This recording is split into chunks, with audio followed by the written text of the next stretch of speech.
Hello guys, welcome back.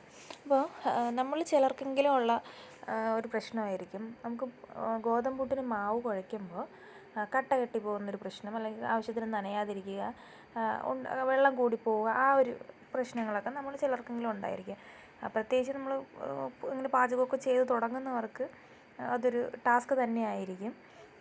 അപ്പോൾ നമുക്ക് എങ്ങനെ ഈസി ആയിട്ട് നമുക്ക് കട്ട കെട്ടാതെ വേറെ നല്ല സോഫ്റ്റായിട്ടുള്ള ഗോതമ്പൂട്ട് നമുക്ക് എങ്ങനെ ഉണ്ടാക്കി, അല്ലെങ്കിൽ മാവ് എങ്ങനെ നനച്ചെടുക്കാം എന്നുള്ളത് ആണ് ഞാൻ കാണിക്കാൻ പോകുന്നത്. ഞാൻ മാവ് ഒരു 5 നമ്മൾ ചിരട്ടപ്പുട്ടാണ് ഉണ്ടാക്കുന്നത്. അപ്പോൾ ഒരു 5 പുട്ട് കണക്കിനുള്ള മാവാണ് എടുത്തിരിക്കുന്നത്. അപ്പോൾ അതിൻ്റെ ഇതാണ് പറയുന്നത്. അതിന് എടുത്ത മാവിന് ആവശ്യമായിട്ടുള്ള ഉപ്പിട്ട് കൊടുത്തുനിന്ന് ആദ്യം ഒന്ന് മിക്സിയിലെ ഉപ്പെല്ലായിടത്തും ഒന്നാക്കി എടുത്തിട്ടുണ്ട്. പിന്നെ നമ്മൾ വെള്ളം ഒഴിച്ചു കൊടുക്കുകയാണ്. അപ്പോൾ ആദ്യം ഇങ്ങനെ സെൻറ്ററിൽ കുറച്ച് വെള്ളം ഒഴിച്ചു കൊടുത്തിട്ടുണ്ട്. ഒരുപാട് വെള്ളം ആദ്യമേ ഒഴിച്ചാൽ ചിലപ്പോൾ നമുക്ക് കട്ട കെട്ടിപ്പോകുമെന്ന് പറയാൻ പറ്റില്ല. അപ്പോൾ നമ്മൾ ആദ്യം കുറച്ച് വെള്ളം ഒന്ന് ഒഴിച്ച് എല്ലായിടത്തും ഒന്ന് മിക്സ് ചെയ്തെടുത്തിട്ടുണ്ട്. അത് കഴിഞ്ഞിട്ട് ഒരിക്കൽ കൂടി കുറച്ച് വെള്ളം ഒന്ന് ഒഴിച്ച് നമ്മൾ പരത്തി ഇങ്ങനെ മിക്സ് ചെയ്ത്, നമ്മൾ ഈ ചപ്പാത്തിക്ക് കുഴയ്ക്കുന്ന പോലെ അല്ലാതെ ഒന്ന് കുഴച്ചെടുക്കുന്നത്. ചപ്പാത്തി നമ്മൾ ഉണ്ട ഉരുട്ടിയെടുത്ത് ആ ഒരു പരുവത്തിന് നമ്മളിങ്ങനെ പരത്തി കുഴച്ചെടുക്കുകയാണ് ചെയ്യാനുള്ളത്. പിന്നെ വിരൽ സ്പ്രെഡ് ചെയ്ത് നമ്മളിങ്ങനെ കുഴച്ചെടുക്കണം.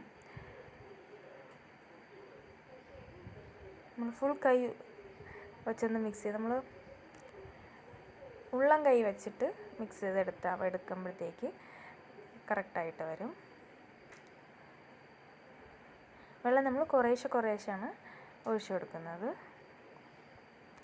കുറേശ്ശെ വെള്ളം ഒഴിച്ചിട്ട് നന്നായിട്ട് മിക്സ് ചെയ്തെടുക്കുന്നു.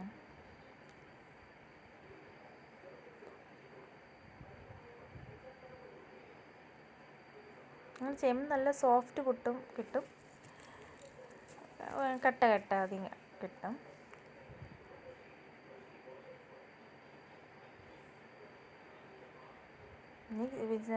ഇതിലും സിമ്പിൾ വഴികൾ ഉണ്ടായിരിക്കും, പക്ഷെ നമ്മളിങ്ങനെയാണ് ചെയ്യുന്നത്. അപ്പോൾ ഇതിൽ നമുക്ക് കട്ടയൊന്നും കെട്ടാറില്ല, കറക്റ്റ് പരുവത്തിന് നനഞ്ഞ് കിട്ടും.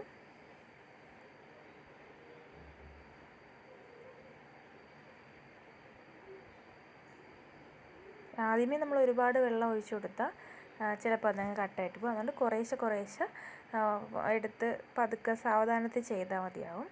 അപ്പോൾ നമുക്ക് കറക്റ്റായിട്ട് കിട്ടും.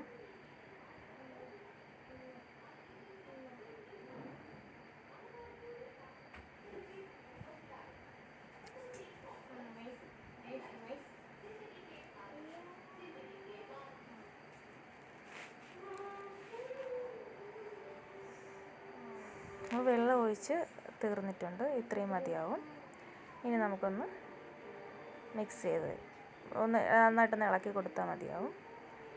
അപ്പോൾ മാവ് കുഴച്ച് വെച്ചിട്ടുണ്ട്. ഇനി നമുക്ക് പുട്ട് ഉണ്ടാക്കിയെടുക്കാം.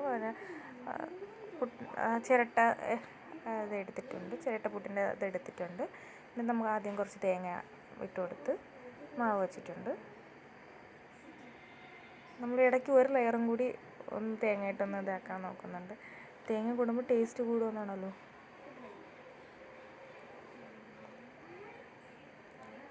അപ്പം നമ്മൾ ആദ്യത്തെ പുട്ടൊന്ന് അവിയേറ്റി എടുത്തിട്ടുണ്ട്. കറക്റ്റ് കിട്ടി.